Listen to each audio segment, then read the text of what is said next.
I think it's important that get the context here. We're going to take some time getting context. We may not even get to the outline that's there, but it'll be all right to come out like the Lord would have it. Again, I invite your attention there to 1 Peter 5. Understand we start our study this morning in the last chapter of Peter's first letter.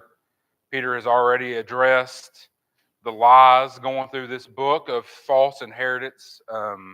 He had to address such thing as Jesus Christ being the true Lamb of God that was perfect without spot or without blemish.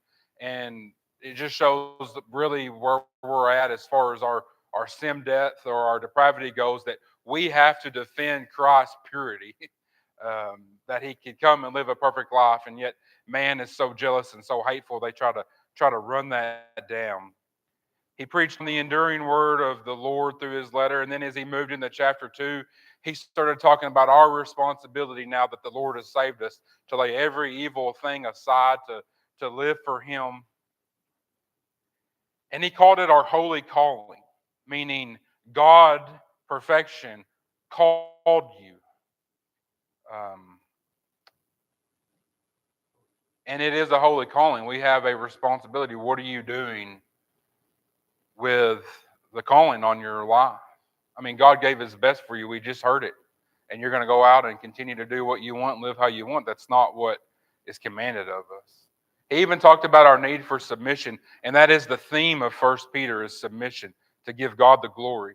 We submit to others. We submit to people we normally wouldn't want to give God the glory. We're actually submitting to God when we do those things. Chapter 3 covers subjection in marriage, and it covers our inheritance. And then the chapter 4, leading into what we're going to study, Peter addresses love among the brethren, how we treat one another.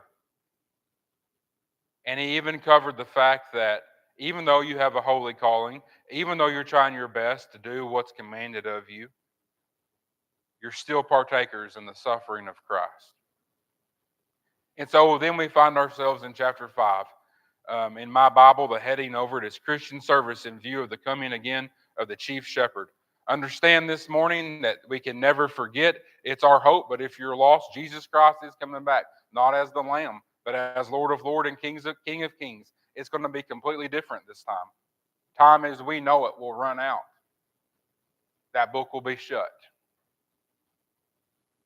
So read with me the first 4 verses now of 1 Peter chapter 5. He